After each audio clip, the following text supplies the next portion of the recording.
ஐக்கி pets நேயர்களுக்கு வணக்கம். Foreign பெட்ஸ import பண்ணி அத பிரீட் பண்றீங்களா?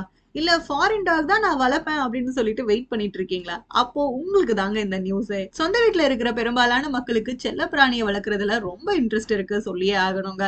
அதுலயும் சில வீட்ல இருக்கிறவங்க ஃபாரின்ல இருக்கிற அவங்களோட ஃப்ரெண்ட்ஸ் மூலமா அங்க ட்ரெண்டிங்ல இருக்கிற இல்ல பார்க்கறதுக்கு ரொம்ப அழகா இருக்கிற நாய்கள அனுப்ப சொல்லியோ, இல்லன்னா அது அவங்க இந்தியாவுக்கு வரப்போ கூடவே அழைச்சுக்கிட்டு வந்து இங்க விட்டுட்டு போயிட சொல்லுவாங்க.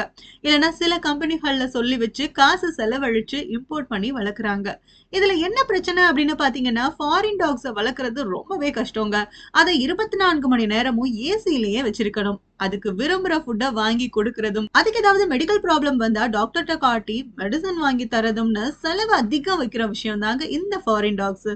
இதுல ஒரு ஆர்வத்துல ஃபாரின் டாக்ஸ வளர்க்கறதுக்கு விருப்பப்படுற நம்ம மக்கள் ஒரு பாயிண்ட்டுக்கு அப்புறமா அத எங்கேயாவது தள்ளி விட்டுறாங்கங்க. இல்லனா நாய வளர்க்குறவங்க கிட்ட கிஃப்ட்டா குடுத்துடுறாங்க. அதுவும் இல்லையா, யாருக்கும் தெரியாம கார்ல அழைச்சுக்கிட்டு போய் எங்கேயாவது ஹைவேஸ்ல விட்டுட்டு வந்துடுறாங்க. இத பத்தி தமிழ்நாடு விலங்குகள் நல வாரியத்துல இருக்கிறவங்க என்ன சொல்லியிருக்காங்க அப்படின்னு பாத்தீங்கன்னா, சார் ஃபாரின்ல இருந்து காசு செலவு பண்ணி நாய இம்போர்ட் பண்றாங்க. அந்த நாய் இங்க இருக்கிற ஹீட்டான கிளைமேட் கண்டிஷன்ஸ்க்கு செட் ஆகாம முரண்டு பண்ணுது. இவங்களுக்கும் அதை எப்படி ஹேண்டில் பண்றதுன்னு தெரியறதில்ல. இதனால கொஞ்ச நாள் வளர்த்துட்டு அப்படியே நடு ரோட்லயே விட்டுட்டு போயிடுறாங்க. இது ரோட்ல இருக்க மத்த நாய்ங்க கிட்ட கடி வாங்கி பாவமா ஆயிடுங்க.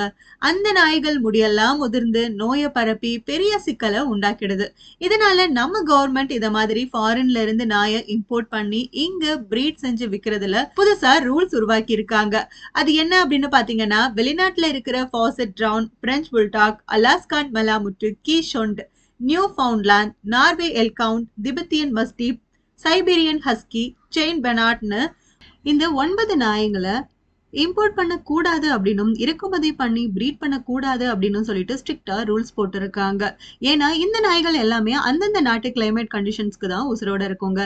வேற நாட்டோட, அதாவது நம்ம நாட்டோட கிளைமேட் கண்டிஷன்ஸ்க்கு செட் ஆகாது அப்படின்னு சொல்லிட்டு பெரிய பெரிய எக்ஸ்பர்ட்ஸ் எல்லாருமே சொல்லியிருக்காங்க. அதனால ஃபாரின்ல இருந்து டாக்ஸ இம்போர்ட் பண்ணி பிரீட் பண்ணி இங்க விக்கிறவங்க தமிழ்நாடு கவர்மெண்ட் போட்டிருக்கிற புது ரூல்ஸ ஃபாலோ பண்ணணும் அப்படின்னு சொல்லிக்கிறோம். இந்த தகவலை கேட்காம நீங்க வளர்த்தீங்க அப்படின்னா பிரச்சனை உங்களுக்கு தாங்க. இது ரொம்பவே யூஸ்ஃபுல்லா இருந்திருக்கும்னு நினைக்கிறேன். இந்த மாதிரி பெட்ஸ பத்தி அப்டேட்ஸ் எல்லாம் தெரிஞ்சுக்கிறதுக்கு ஐக்கி பெட்ஸ் சேனலை சப்ஸ்கிரைப் பண்ணிக்கோங்க.